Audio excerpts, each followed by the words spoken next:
This day, as I sit in the quiet of my office, the weight of the world seems to have settled heavily on my shoulders. It is a burden that is becoming more pronounced with each passing moment as I realize that the stakes have never been higher.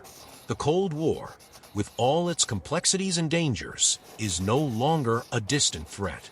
It is at our doorstep, ready to explode into something that could engulf not only the United States, but the entire world. And it comes from a small island, Cuba, just 90 miles off the coast of Florida. It began, as so many important days do, with a meeting in the Oval Office, a meeting that would shape the course of history. Robert Kennedy, my brother, was there, of course, as was Dean Rusk, the Secretary of State, and McGeorge Bundy, my national security advisor. We gathered early in the morning, our faces etched with concern. The reports from our intelligence agencies were grim.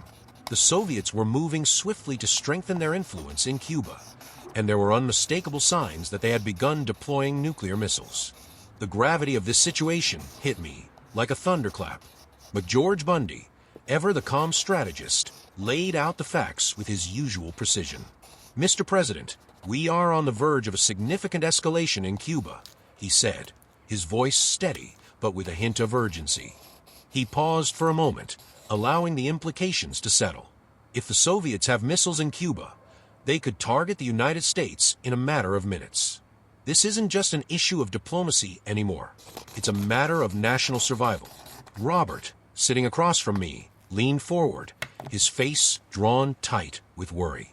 "This is it, Jack," he said, his voice laced with tension. "This could be the breaking point. We can't let the Soviets gain such a foothold just 90 miles away. If we do, we might as well hand over the entire hemisphere to communism." His words carried the weight of both his own sense of urgency and the broader stakes at play. He was right, of course. The balance of power in the Western Hemisphere was teetering on the edge of a knife. I listened, my mind racing, as I processed the gravity of what they were saying. The missile crisis was no longer a possibility. It was a reality. And the question before us now was not whether the missiles had been deployed, but how we would respond. The options were many, but none of them were easy. Dean Rusk, always the voice of reason, spoke next, suggesting that we consider all diplomatic channels before taking any military action. "We should not rush to war, Jack," he said, his tone cautious but firm. "We must give diplomacy a chance to work, to prevent this from escalating further." He was, of course, right to suggest caution. War was not a step to be taken lightly, but something in my gut told me that time was not on our side. As the meeting continued, I found myself torn between the wisdom of diplomacy and the necessity of action. Our intelligence suggested that the Soviet Union, under Khrushchev, was more than willing to test our resolve. I could sense it in the air, a certain tension, a growing certainty that we were about to enter uncharted waters. Later that afternoon, I sat down for a private briefing with Allen Dulles, the head of the CIA, who had been monitoring the situation closely. He walked me through the details of the Soviet buildup in Cuba, his calm demeanor belying the seriousness of what he was telling me.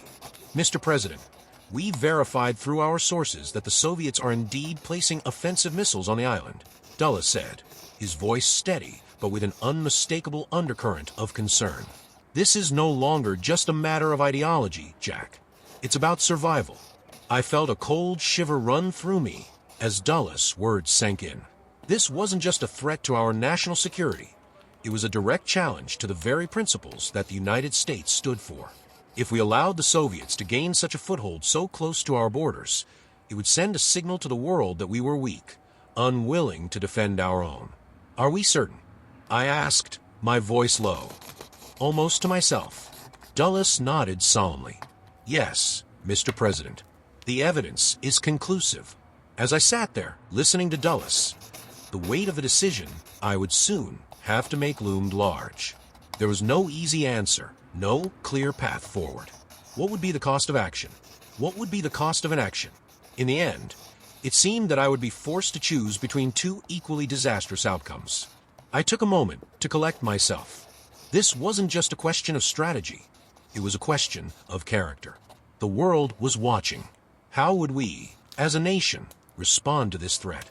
That evening, after a long day filled with meetings and briefings, I decided to step away from the tensions of the White House, if only for a brief moment. Jackie and I took a walk through the Rose Garden, the cool evening air helping to clear my head. Her presence was a comfort to me, as it always had been.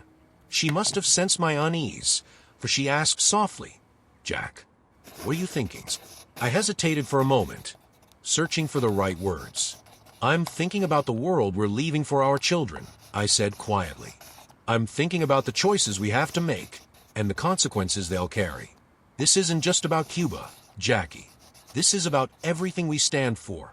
This is about freedom, democracy, and the future of the world." She squeezed my hand, her eyes steady. "And what will you do?" "I will do what is necessary," I replied, my voice firm. "I will act to protect our nation, our allies, and our values. But I will also remember that we are not just fighting for power or position. We are fighting for a future that reflects the best of who we are." The walk didn't provide any immediate answers, but it gave me a sense of peace amidst the storm. I knew the road ahead would be difficult, but I also knew that we had the strength to navigate. Tonight, as I write this, I am reminded of the words of Abraham Lincoln, who once said, "The best way to predict your future is to create it." This crisis, as daunting as it may be, is ours to shape. The choices we make in the coming days will define not just our legacy, but the future of the world. And I believe we are ready. We must be. John F. Kennedy.